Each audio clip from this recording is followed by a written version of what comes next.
A chamber of commerce is a form of business network. For example, a local organization of businesses whose goal is to further the interests of businesses. Business owners in towns and cities form these local societies to advocate on behalf of the business community. Local businesses are members, and they elect a board of directors or executive council to set policy for the chamber. The board or council then hires a president, CEO or executive director, plus staffing appropriate to size, to run the organization. The first Chamber of Commerce was founded in 1599 in Marseille, France. Another official Chamber of Commerce would follow 65 years later, probably in Bruges, then part of the Spanish Netherlands. The world's oldest English-speaking Chamber of Commerce, in New York City, dates from 1768. The oldest known existing chamber in the English-speaking world with continuous records, the Glasgow Chamber of Commerce, was founded in 1783.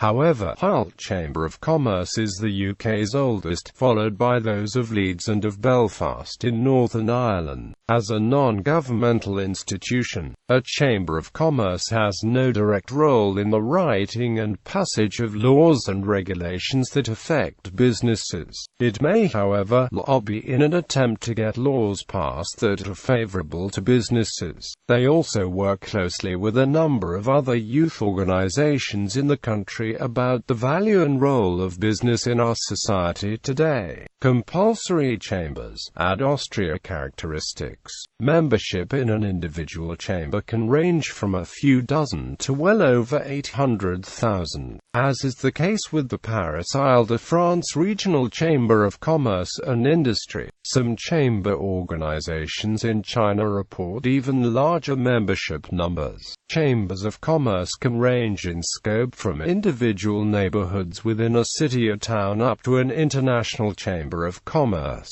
In the United States, chambers do not operate in the same manner as the Better Business Bureau in that, while the BBB has the authority to bind its members under a formal operation doctrine, the local chamber membership is either voluntary or required by law. In addition, chambers represent the interests of businesses, while the BBB represents both the interests of businesses and the general public. Some chambers are partially funded by local government, others are non-profit, and some are a combination of the two. Chambers of commerce also can include economic development corporations or groups as well as tourism and visitor bureaus. Some chambers have joined state, national and even international bodies, world chambers. Currently, there are about 13,000 chambers registered in the official World Chambers Network registry, and the Chamber of Commerce network is the largest business network globally. This network is informal, with each local chamber incorporated and operating separately, rather than as a chapter of a national or state chamber. Chamber models: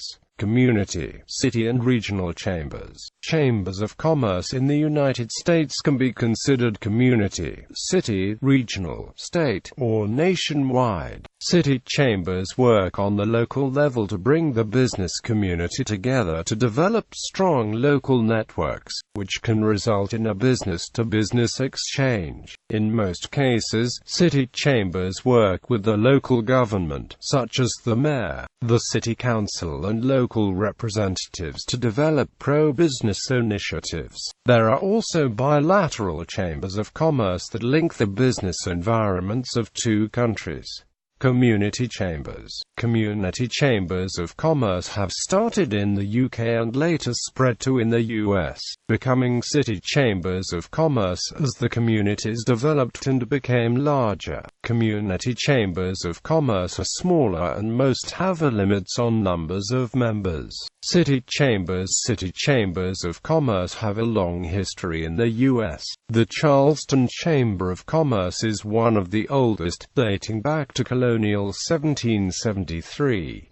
That same year, Boston's Chamber of Commerce organized a seminal tax protest, the Boston Tea Party. In 2005 there were 2,800 chambers of commerce in the United States and 102 chambers representing U.S. businesses overseas, according to the Association for Chamber of Commerce Executives. There are approximately 3,000 chambers of commerce with at least one staff person and thousands more established as strictly volunteer entities. State chambers. State chambers of commerce are much different from a local and regional chambers of commerce, as they work on state and sometimes federal issues impacting the business community, just as the local chamber is critical to the local business community. State chambers serve a unique function, serving as a third-party voice on important business legislation that impact the business community and are critical in shaping legislation in the respective state. State chambers work with their governor, state representatives, state senators, U.S. congressional leaders and U.S. senators,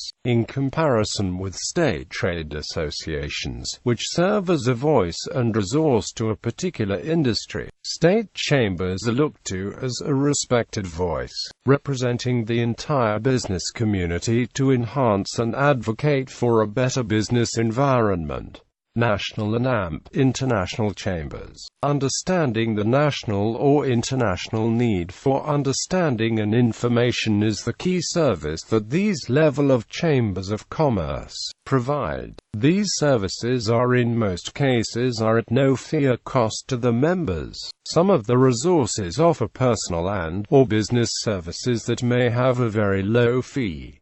Compulsory public law chambers. Under the compulsory public law model, enterprises of certain sizes, types, or sectors are obliged to become members of the chamber. This model is common in European Union countries, but also in Austria and Japan. Main tasks of the chambers are foreign trade promotion, vocational training, regional economic development, and general services to the members. The chambers were given responsibilities of public administration in various fields by the state which they exercise in order management. The chambers also have a consultative function. This means the chambers must be consulted whenever a new law related to industry or commerce is proposed. In Germany, the chambers of commerce and industry and the chambers of skilled crafts are public statutory bodies with self-administration under the Inspectorate of the State Ministry of Economy. Enterprises are members by law according to the Chamber Act of 1956.